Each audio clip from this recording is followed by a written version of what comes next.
Hello and welcome to today's Q&A session. Today I'll be answering some of the questions submitted from my students and clients this week, and I hope you learned something. Okay, question number 1. Can I mix different styles of training and get good results? Naturally, if you're new to exercise or new to healthy lifestyle, anything will get you results because you're comparing something with nothing, right? They're sitting on the couch all day. You could do running, some gym, some swimming, some sports. Just mix it all together in a random bunch and you'll get some results. That's why it's quite easy to see people get results when they just start any kind of exercise program. One example that you see online is this One Punch Man program. It's quite a random program. Every day you run 10 kilometers, you do 100 squats, you do 100 sit-ups, and you do 100 push-ups. There's nothing wrong with the exercises, but they're put together in a pretty random way. Of course, if you were doing nothing before, this will give you some result. But the question you got to ask yourself is, how long will it keep giving you result? The length of time it gives you results will be different for everyone. This program is of course a good start to exercise, but it's a random plan. It's not designed for any particular purpose. It's just to do activity. There's no logic, right? It's just an increasing amount of activity over the week. There will be limits to this for a few reasons. First, you'll come up against the limit of your free time. You'll come up against the limit of your available free time. This workout takes hours to do. Not many people have hours every day to exercise. The second limit you're likely to hit is the limit of your recovery ability. Now this program may work if you're young and fit and have no problems, but if you're already older, like myself, I'm 40 years old, and you have a stressful life, a stressful job, other responsibilities, you're going to hit the limit of your recovery ability because your whole life is not built around this program. The second limit you'll come up against is the limit of your recovery ability. This huge amount of exercise you're suddenly starting is limited by your ability to recover from exercise. Remember that when you do exercise, you're actually getting weaker throughout the training, right?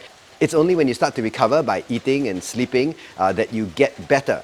So if those things like your nutrition and your sleep and your lifestyle stress is not taken care of, you'll run up against the limitation of this recovery ability, and that will limit your progress on a random program. The third limitation many people experience when they randomly mix stuff together and dump it into a program and try to do it is the limitation of their joint health and structure. The way you move, the amount of compensation you have in your body, the amount of stress your structure has been under for many years, all these will affect how well you can tolerate the exercise at the structure level. So if you randomly mix exercises or training methods or different techniques all into one program without thought, then you'll run up against the 3 obstacles of free time, recovery ability, and body structure. So now I'll give you a positive example of mixing techniques and how it can be done as long as you put thought into it. On this channel, I've got a video on athletic training, okay, which uses the contrast method. Means you use something heavy, then something light. Okay, so the light one feels really light and you can do it really fast and explosive. I also have a video on using rubber bands correctly. So if you use the elastic band correctly, you can increase the efficiency of certain exercises. Finally, I have a video on why kettlebell swings are a good exercise. So you have the exercise type, you have a modification with the rubber band, and you have a training structure called contrast training. So I've mixed these 3 together into an exercise that I'll demonstrate now. A band-resisted kettlebell swing. And I use the contrast with jumps. So this is where you can use thought to put in exercises and methods and structure together that you can make it effective while minimizing injury risk and getting benefits from all these things at the same time. So in my opinion, yes, you can combine different methods if you do it in a thoughtful and valid way, but not by randomly putting things together and just trying to do more work. So I encourage you to think about how you're putting things together and make sure that it's a logical and safe way. Okay, if you've got questions about this, put it in the comments below. This video is brought to you by my team and I at Genesis Gym Singapore, where you can get some of the finest personal training available either in one of our gyms or online. Check out the links below to find out more. Next question is a pretty common one. A lady client asked, in the past she used to train a lot and eat very little and she was not getting results. How could this possibly be? Okay, when you train, right, there's generally 2 camps you can go in for successful fitness or health results. First is that you can train a little bit and eat less. Okay, this is definitely a method, right? You could start some simple exercise and you could start eating less than your previous diet where you gained weight and got fat. That's one way. The other way is to push towards the side like, an Olympic athlete. So when we work with high-level athletes, some of them train 6 to 8 hours per day of physical activity. Some of it is lighter, some of it's heavier, but there's a total of about 8 hours of activity per day. So this is obviously training a lot. Some of this, of course, is a heavy, strenuous weightlifting or sports training sessions for their sport. And of course, some of it is more light, like technique work or strategy work with their coach. But it's about 8 hours of activity per day for an elite level athlete. So for an example, one of our clients is Sarah Pang. She's an international tennis athlete. She eats almost double of some of our 80 kilo male clients just because she's doing so much activity. So another way to get a very fit physique is to eat a lot but also train a lot. So you have two contrasting ends. You have eat little, train less, or eat more, train more. The other two options are not great. You could eat a lot and not exercise, which is, that's not healthy. And you could eat little and train a lot, which is the mistake that many people make. They think that I can rush the progress if I do this. But you got to think about it from your body's perspective. If you do that, that is an incredibly stressful state.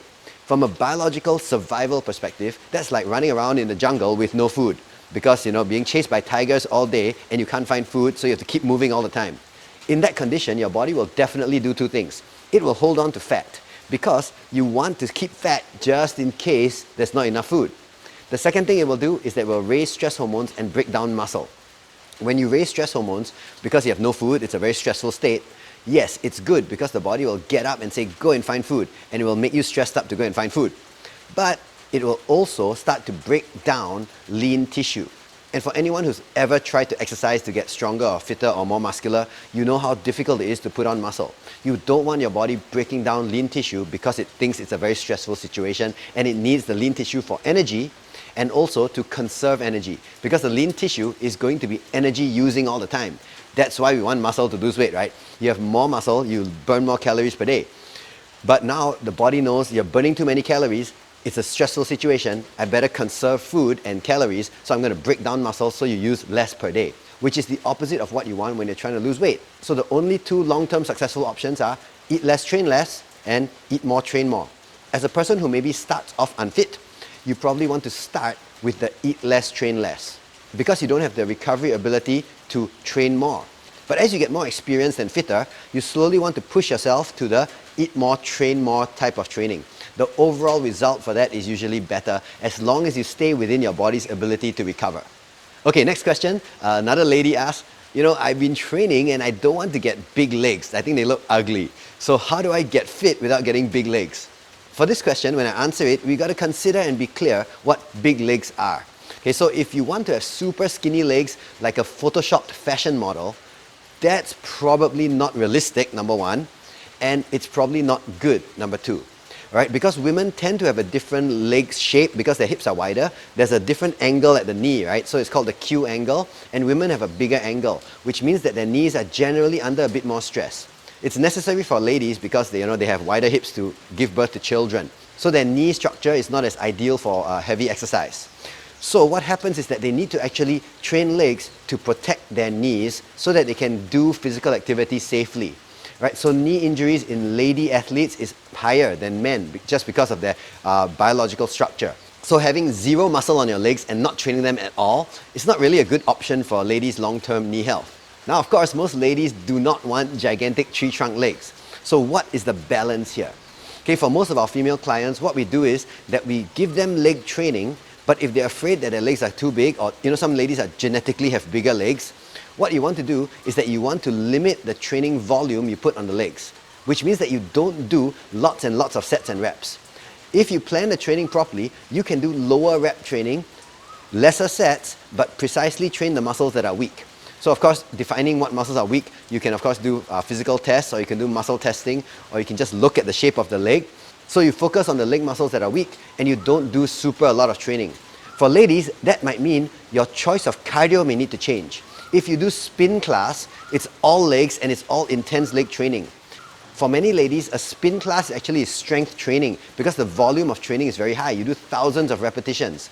That is possibly going to give you big legs. So what you want to do is do more strength training but with higher weight and lower reps. Because if you're doing a heavy weight, you can't do many reps. And so the total amount of weight you use, as in reps times weight, let's say 10 kilos times 100 reps is 1,000, right? But if you use a heavier weight like 30 kilos and you only do 20 reps, that's only 600. So the 600 is less than 1,000, and that's going to give you less muscle growth in general. So that way you could train your leg muscles to be strong, protect your knee, and not get gigantic legs. train with heavier weights but lower reps, and women will not get big legs easily, but they'll be able to maintain leg strength and protect their knee joint. Okay, next question from one of our online clients is, okay, so now you suggest fruit as a great carbohydrate source, but isn't it very sweet? Won't I get high blood sugar or get fat eating this really sweet stuff? Okay, the reason fruit is sweet is because it's got fructose. Fructose, gram for gram, is the sweetest tasting sugar type that we have. I suspect it's sweet because it's biologically necessary. Right? If you look at the fruit wants to be eaten. Because when it's eaten, the animal either throws the seed away or eats down the seed and poops it somewhere else. So the fruit tree has a chance to reproduce in another place. So it's good for the reproduction of that fruit species. That's why fruits are sweet. They want to be eaten. But did you know that fructose actually has a really low glycemic index? That means it doesn't spike blood sugar much at all. Depending on which chart you look at, it's somewhere around 13 to 17, which is roughly the same as a salad, okay? So when you're eating fructose, don't need to worry that it's going to make you really fat really fast. After all, how many people do you know whose favorite food is watermelon, but they're obese? The reason I recommend fruit as a carbohydrate source is because per calorie, if you choose the right fruits, they are very filling. Okay, if you look at a bowl of rice, right? A small bowl of rice, about 150 grams of rice, it's about 200 calories.